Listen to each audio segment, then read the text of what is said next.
Hey guys, so today I'm going to be kind of discussing a metacognitive approach to my clinical practice. We're going to look at the traditional domains and then how I am using and implementing integrative ways to each of the domains. So, the very first one that we have is injury and illness prevention and wellness promotion. So, this past semester, I've really tried to go out to the ships and talk about preventative medicine to them so that we can prevent some of the injuries that we might be having on the ships. So we play kind of a fun way of Simon Says, and it's a way to kind of assess the sailor's understanding and behavioral characteristics of what they're doing when they squat over, they squat down to pick up something, reach overhead, and things like that. And then within the game, I will, select participant and we go over their form, and I'll describe any preventative ways that they can alter their form so that we can understand, hey, if you do squat this way and you kind of have your knees over your toes, then you might, you're more prone to knee injuries or things like that. Or hey, you're squatting but those hip flexors are super tight, so you're getting that lumbar lordosis, like this might cause low back pain. So it's a really fun and integrative way for the sailors to kind of understand how to alter their form. Then if we look at examination, assessment, and diagnosis domain, one way that I really like to really implement is looking at the tactical athlete, but then also their personal goals. So I mean, I need to know what their job is on the ship. But just because I might return them for duty, that doesn't mean, because they're clear to do their job, that doesn't mean that they are clear to return to the sport they want to, or whatever their outside goals are. I have a lot of patients, tactical quote unquote athletes, that might be a cooking specialist on a ship, and they can do their job, but that doesn't mean that they can go out and play frisbee for fun. You know what I mean? So that's something that I really have tried to implement, especially in the last 2 semesters, and really listening to the patient, understanding their goals and their preferences. And just because if I return someone to duty doesn't mean that they will stop seeing me, because I still want to make sure that we assess their overall preferences and goals. Then we go ahead, and if we look at immediate and emergent care, I am more in a clinical setting, almost kind of more like a physical therapy setting. So I don't really have, I'm not like out on the ships as like a first responder, more or less. So, however, we do have sometimes patients that come in that might be like they just tore their ACL the night before, or actually they just tore their ACL on the field and somebody carried them into our clinic. So one thing within that I really have to look at for their immediate emergent care is their access to their care. So who's going to take them to and from appointments and things like that, where is again in the very beginning stages of their care and working with me. And then also, like, what does that mean to their family life? What, are they a father? Are they do they live on a ship? What is that going to look like? How can we, can they even be on a ship? Do we have to get them to no ship duty and things like that? So I think that's kind of the closest, in especially in my perspective, for my clinical practice.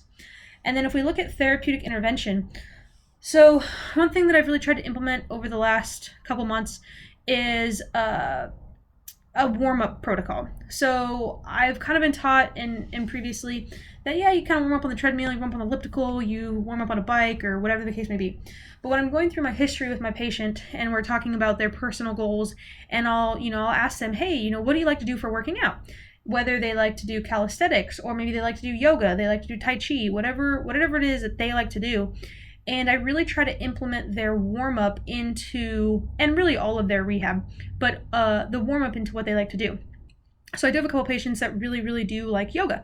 So I'll tell them, hey, for your warm-up before you come and see me, I want you to, or before I call you back for your appointment, get here 15 minutes earlier, come in the back of the clinic, I'll say hi to you, but I want you to warm up with something that you're really passionate about and that you like to do. So that's been really cool, because I got to see people like warm up, do their yoga, do 15 minutes of yoga, or do their tai chi, or whatever it is that they're really passionate about. And I've seen a change in kind of trust between the patient and myself, And I also get to learn. They get to educate me on what they're passionate about and a way that they can use it to implement. And I think that that's really important for me because I don't get to see my patients every 10 days depending on the situation. So their home exercise program, I really try to make suitable to make them successful. I don't want to have them do something if, number one, they don't like it, because then they're not going to do it. So I really like to get their patient preferences and their goals to determine and values to determine their rehab aspect and things like that. And then another one is I've been really trying to do some more cupping therapy. I got some cupping tools, and a lot of my patients have really liked that, and that's just been really important to me because they come to me and I say, hey, have you ever tried cupping? They're like, no, what is that? So kind of is a new integrative way of increasing blood flow to the area and things along those lines. And then if we go ahead and we look at the healthcare administration and professional responsibility.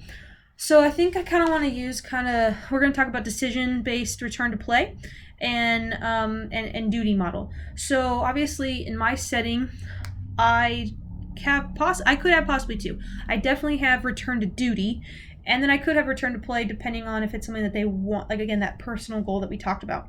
So if we look at the decision-based return to play model, there's going to be three factors that we look at. We're going to look at medical factors, the sport risk modifiers, and the decision modifiers. So for medical factors, for me, the most kind of important thing is their psychological state and then kind of the potential seriousness. So within that, especially sailors are under a lot of stress, and sometimes returning them back to duty before they are ready can really hurt them socially, personally with their personal relationships, and then also professionally and being back on the ship, then they don't feel like they're, psychologically ready for it.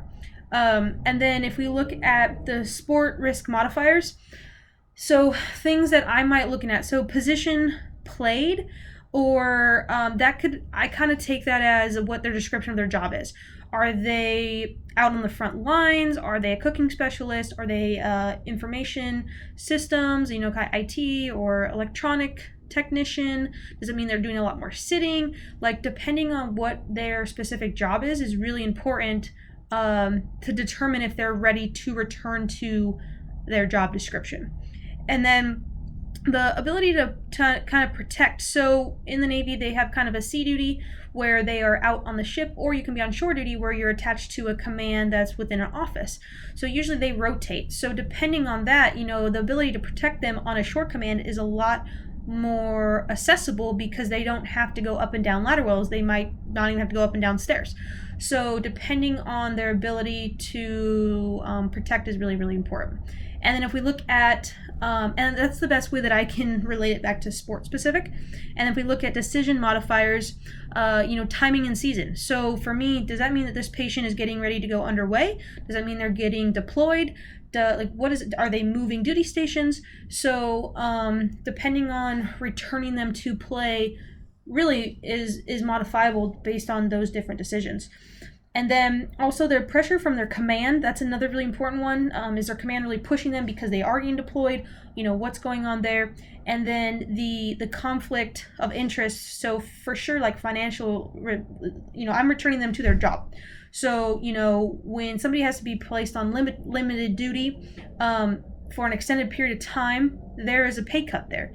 And, I need to determine, okay, does this person really need to be limited duty, or can they finish out the rest of their tour or their contract, and then once they go into a shore duty, which is pretty similar to a lim due pay, they can get the care they need. Is this something emergent? Is it, or is it selective in that, hey, we can show you specific exercises to prevent this from getting worse while you can still functionally sustain a substantial income that is relevant to the patient. So, this is just a quick kind of video that is, reflective on my clinical practice, especially in more of a return to duty specific military athletic training.